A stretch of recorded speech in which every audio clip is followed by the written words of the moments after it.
How's it going, guys? It's Mike here and welcome to day number 5. And in day number 5, which is today, we're going to talk about the daily routines that you should do every day. It's going to be a little bit different. Yesterday I showed you how to make a campaign.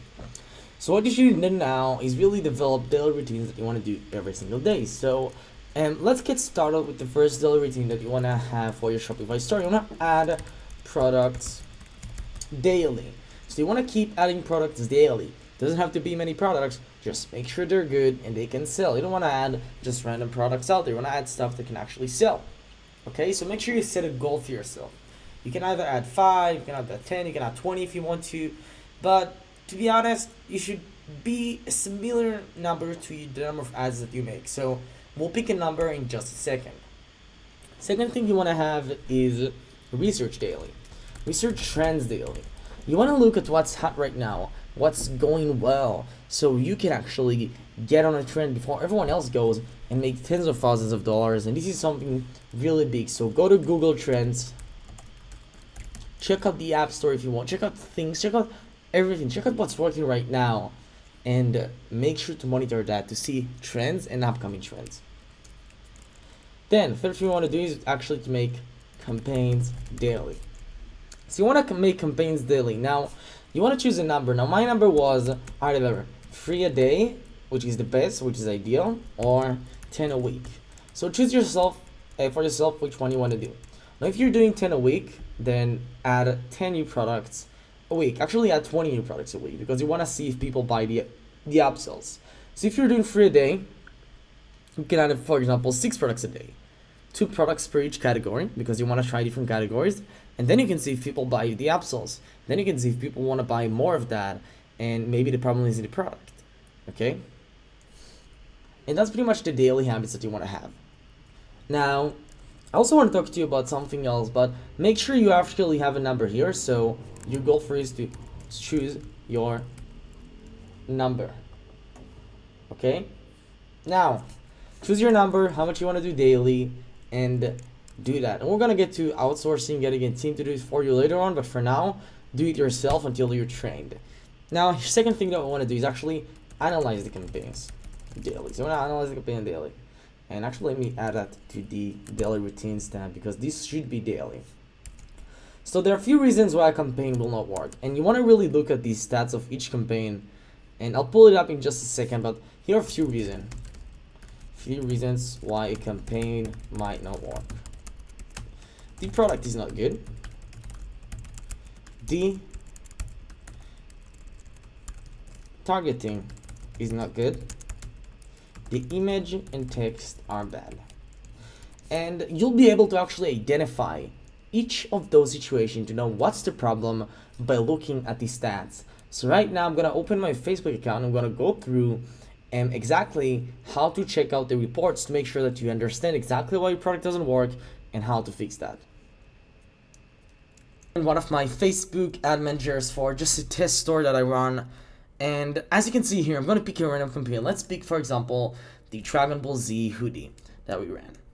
So we ran this one, quite good numbers. We've had few sales, and it was good, again, just for testing and stuff.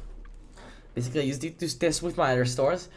And there's a way to actually find out the reports and see exactly what's going on here. And I know it looks like rocket science right now, but you're gonna get a really clear understanding of what all of that in just a second. So you want to go to customize default, customize columns. And here, what I like to do is actually remove the results, remove the cost because you have amount spent, and schedule.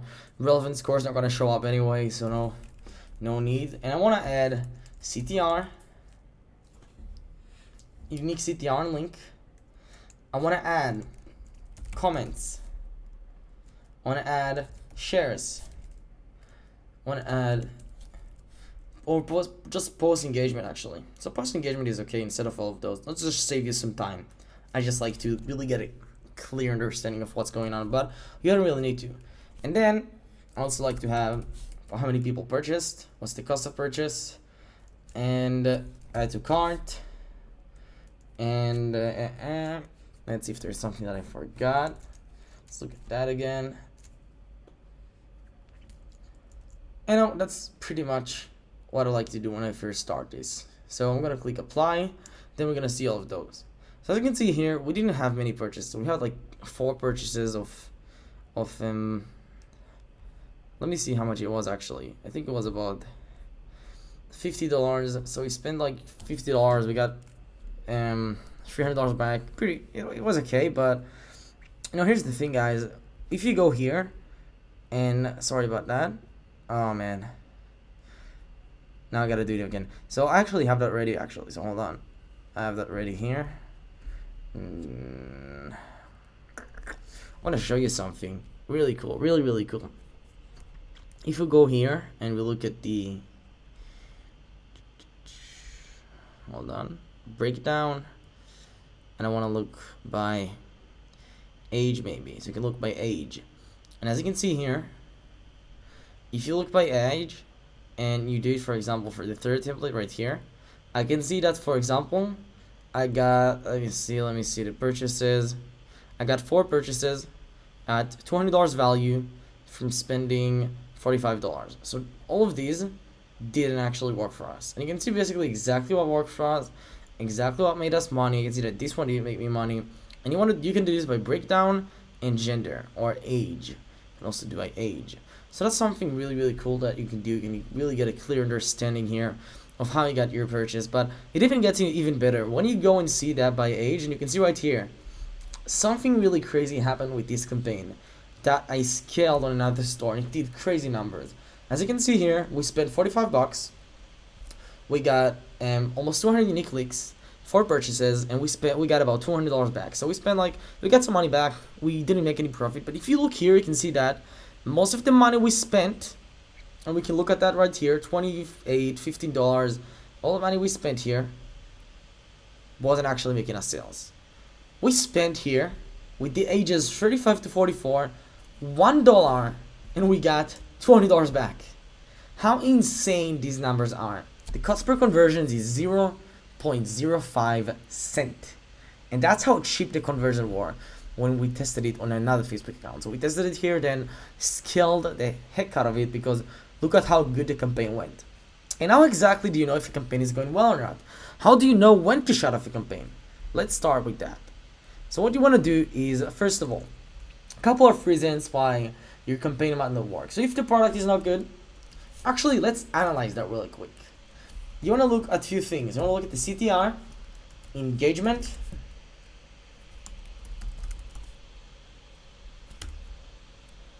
oopsie doopsie, right? Engagement, but most importantly, sales. I'm gonna make this bold because that is the main factor. I don't care if you get 0.00005% CTR and one guy liked the ad, but you get a lot of sales and the ROI is good. So sales or ROI, that's what matters the most. That's how you first measure everything in your campaigns. So keep that in mind when you're doing any campaigns. Now, once you understand that, then you want to start analyzing your campaigns. So for example, if I go to the reports, and I'm gonna remove that one so I can see basically a better report, and let's see what we have here. I don't remember which one is the good report that we had. So amount spent, budget, I'm just gonna make it so you can understand it, because right now it's a bit complicated, if you will. Okay, so we'll put, for example, engagement, just so you can see the engagement, post engagement, and done. Okay, first thing I like to look at is the unique CTR. The CTR in this one, for example, is really bad. It's really bad. You can also add cost per click, but the CTR is horrible. However, we did make insane amount of sales, and if we go to the breakdown again, for example by gender, you can see that the CTR was the worst in where we got most of the sales. So it's pretty crazy. And cost per conversion, well, it says cost per purchase $10. The breakdown doesn't work here, for example. For some reason it doesn't work.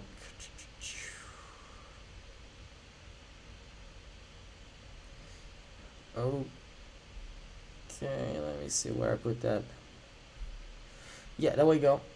that works. So as you can see here, we spent, where is this? We spent, oh wow, it looks like this is my lucky day today. So we're gonna break down by age or gender. Actually, we can do both. So let's do both by age and gender. As you can see here, in those specific ages, 35 to 44 males, our cost per conversion was extremely low, and the unique CTR was actually just 1%, and that's not really much compared to those or those or those. So CTR is only something to show you if people are clicking your ad. Now, here's how it goes. If your CTR is high, and you want to listen closely, if your CTR is high, which stands for, wow, I literally forgot. I guess that's what midnight does to you. Quick for it. Well, I'm ashamed of myself. Anyway, if your CTR is really low, then probably the product is not good enough. So if your CTR is low, then either the product is not good or the targeting is not good. If your CTR is high, sorry, if the CTR is low but you have a lot of engagement,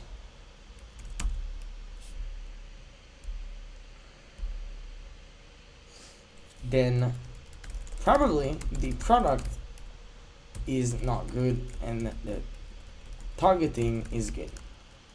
If your CTR is high but you got no sales, then the product is not good.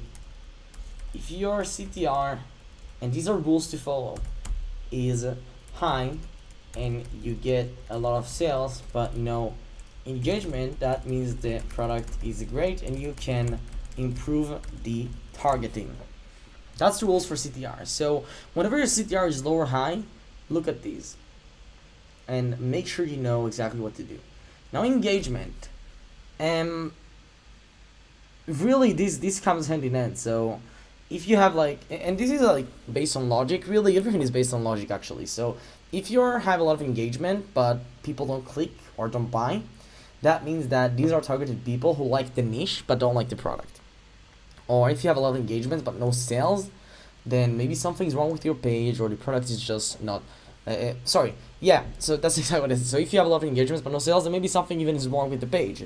So there might be few reasons, but these are the main reasons. Probably either the product is not good or something like that. But if, for example, you get a lot of sales but no engagements, that means that the audience isn't passionate enough, but the product is really good. So you want to actually, and this is the best case to have, so you want to actually just target new interest, make sure to do your interest research all over again. And that's pretty much the rules for how to know why your campaign doesn't work. Now, when to stop a campaign, here's what you want to do. Test a campaign, and I'm going to write a bit faster. Test a campaign for 1 to 2 days, and that's all you need, 1 to 2 days.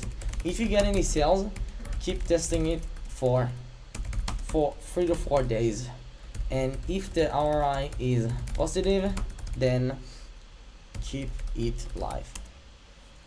If after 1 to 2 days there is no sales but a lot of engagement, give it an extra day. Alright. If after 1 2 days there is no sales and no engagement, and this is going to be the most common one, then pause the campaign. And if you get any signs that maybe something's wrong with the product, the ad, or anything that you know you've done wrong, then do it again. But really the key to a good campaign, and I want to make sure you understand that, is the right targeting and the right product. So the right targeting plus the right product equals success. Okay, so you want to give it 1 to 2 days. If it works well, then keep it up. Now, there is a rule of thumb here. Rule of thumb. If a campaign is making you money, no matter how small the ROI is, as long as it's positive, keep the campaign live.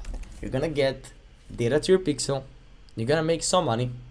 You're gonna get upsell sales. You're gonna build your list. So keep it online. I can't tell you how many clients I've seen that build their store They had campaigns that made them like 20 bucks a day, 10 bucks a day, and they stopped it because it wasn't quote unquote enough. Okay, so don't do that. Keep the campaign live. You don't have to scale that, but keep it live just to make sure everything is good. So just to recall what we've been through, have your daily routines, make sure you understand why the product doesn't work, and look at sales CTR engagement before shutting it down or scaling, and then continue. Test the campaign for a few days. If you get any sales, keep it up. If you don't, shut it down. You want to test campaigns fast, really eliminate the losers really fast, and scale the winners even faster. So how to know if you have a winner, we're gonna talk about it in a later video, but trust me, you're gonna see when you have a winner campaign. Sales are gonna float in over and over again. And even if they don't and you have a normal campaign just getting some nice sales, there's actually a way to scale that and ramp it up and make double or triple or a few times the size. And we're gonna talk about that in the scaling video since we have a long way to go. That's pretty much how you really and do that. You know, that's really how you analyze everything. Now, a lot of you don't know how to use the report section here, don't really know how all of this works. So again, I don't want to go into technical details here. I think that it won't be effective.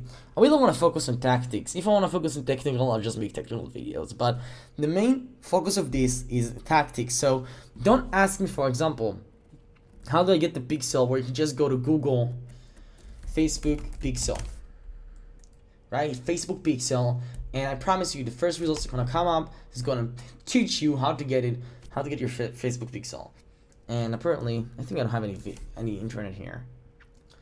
Again, my hotel Wi-Fi sucks, but I can guarantee you that if you just look at how to set up a Facebook pixel, how to set up a new pixel, either gonna get someone from Facebook who will explain that, or someone who's really tech savvy to show you exactly how to do that. I'm more of a marketing guy. I'm a techniques guy. You know, I also struggle with technical details, and I just follow the best in that. So I don't claim to be a tech savvy guru. I'm just not. You know, that's not me. And as you can see, you can get a lot more details about the pixel, how it works. You can read about it. You can even contact Facebook, and they're gonna help you. But if you go to videos, you can find good videos of how to really use the pixel, how to set up the pixel properly, blah blah blah. You get so many videos of how to do that. Maybe I'll upload one in the future if there is enough demand, but I'd rather focus on the tactics and things that I know are 100% gonna transform someone's life, and not something that is all over the internet for free that someone does better than I am. I like to be the best at what I do. I'm not saying I'm the best at Shopify content or e-commerce content, but I'm definitely trying to get the most, really bring you the most value even when it's not really bringing me any money. So, you know, I have my main business, and as you can see, it's 1 a.m. right now, but I'm still doing it because I'm trying to be consistent and actually make this into something bigger, really grow my brand, and really grow this to something bigger that I can help so many people with and affect tens of thousands of people. So any technical details you can find there. That's pretty much it. That's pretty much how you analyze the campaign, how you make sure that the campaign is good. You just make a few campaigns a day, 3 a day, and you keep really working and seeing what's making you money, what doesn't make you money, if the ROI is positive, if it's not positive, and it's easy to calculate. Just calculate how much money a product cost you, how much you sold it at, and how much money the ad costed you, and then do, basically, it's really simple actually. So if the ad costed you, if it cost you, for example, $5 to get a customer that pays $20, and the product costs $5, then you make $10 profit. Just do the math. It's really simple. If you need any help with that, just let me know. I really want to make sure I focus on content that people want, because I'm not really sure if this is something that will help you guys, but maybe I'll make a detailed video about that. And just know that I don't want to make these videos too long, because I know that people are struggling with that. And really, that's pretty much it for this video. Enjoy. And again, just to recap all of that, you can take a screenshot of this, you can go through that again, you can play with this, you can look, for example, here, performance, audience, you can go to the audience, see conversions by age, you can see where you spend most of your money at to get sales, cost per results. But again, I recommend to use this, so columns, customize defaults, and add what I said in the first example that I've done, and then look at the option. Look at these things: CTR, engagement, and sales. That's pretty much what you should look at. And ROI in sales matters the most. So thank you for watching the video. Let me know if you have any questions. Make sure to comment. I told you guys how much I love comments, how much they help me keep making videos, how much I love those videos actually, but I want to make sure that people are actually getting value because this is really what I'm doing it for. So thank you for watching, and I'll see you tomorrow.